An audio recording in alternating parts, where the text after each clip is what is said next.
வணக்கம். வாங்க மழை பெய்யறதுக்கு நல்ல இதமான வீட்ல இருக்கக்கூடிய பொருளை வச்சு நம்ம ஈஸியா ஒரு டீ கடை போண்டா உருளைக்கிழங்கு போண்டா செஞ்சிரலாங்க. அது இப்போ எப்படி செய்யறதுன்னு பார்க்கலாம். இப்போ ஒரு 1/4 கிலோ அளவுக்கு ஒரு 4 உருளைக்கிழங்கு எடுத்து வேக வச்சு ஒரு 4-5 விசில் வச்சு வேக வச்சு தோல் உரிச்சிட்டு எடுத்து வச்சிருக்கேங்க. இப்போ இதை நம்ம மசிச்சுக்கலாம்.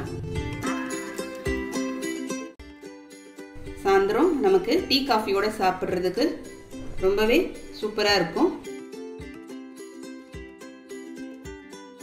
இப்போ நான் மசிச்சு வச்சுட்டேன்.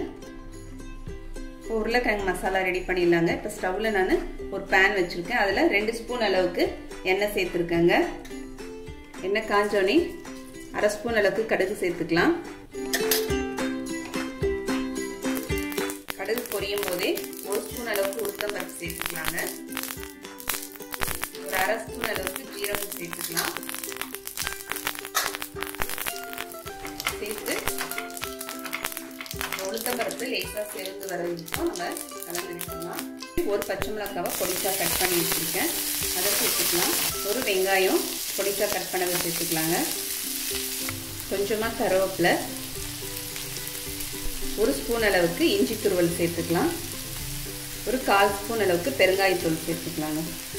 வெங்காயத்தை நம்ம லேசாக வதக்கிக்கலாங்க, ரொம்ப வதக்கணும்னு அவசியம் இல்லை. லேசாக பிங்க் கலரு வர வரைக்கும் லேசாக வதக்கிடலாம். இப்போ வெங்காயம் வதங்கிடுச்சு ஒரு 2 நிமிஷத்தில். இந்த ஸ்டேஜில் நம்ம மசிச்சு வச்சுருக்க உருளைக்கிழங்கை சேர்த்துக்கலாம்.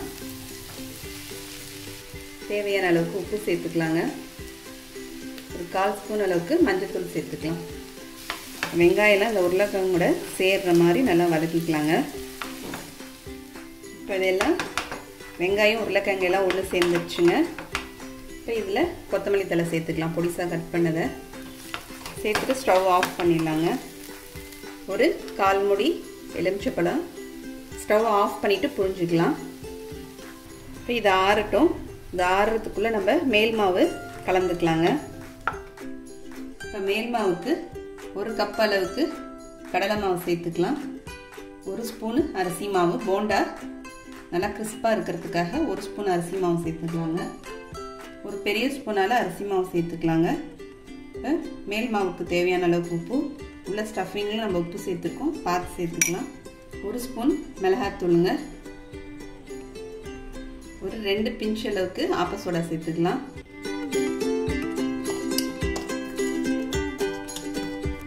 எல்லாத்தையும் மாவை உப்பு மாவுலாம் எல்லாத்தையும் கலந்து விட்டுடலாங்க. மிளகாத்தூள்லாம் கலந்து விட்டு இப்போ நம்ம தண்ணி சேர்த்து கொஞ்சம் கொஞ்சமாக தண்ணி சேர்த்து கரைச்சிக்கலாம். பதம் பார்த்தீங்கன்னா தோசை மாவு பதத்தில் நம்ம கரைச்சிக்கலாங்க. இந்த மாதிரி பதத்துக்கு கரைச்சி எடுத்துக்கலாங்க. இப்போ இந்த உருளைக்கிழங்கு குட்டி குட்டி உருண்டையாக உருட்டிக்கலாங்க.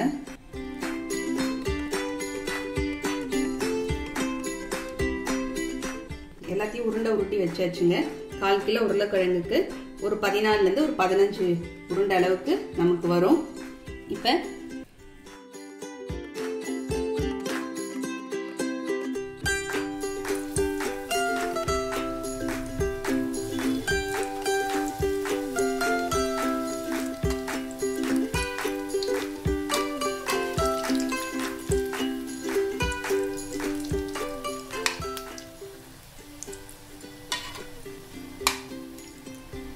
எல்லாமே வெந்துருச்சுங்க, நம்ம எடுத்துடலாம்.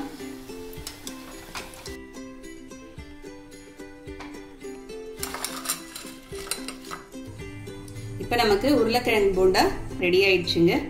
நீங்களும் அதை மாதிரி செஞ்சு பாருங்க. செஞ்சு பார்த்துட்டு எப்படின்னு கமெண்ட் பண்ணுங்க. உங்களுக்கு அந்த வீடியோ பிடிச்சிருந்தா லைக் பண்ணுங்க, ஷேர் பண்ணுங்க, சப்ஸ்கிரைப் பண்ணுங்க. அடுத்த வீடியோவில் பார்க்கலாம். தேங்க்யூ.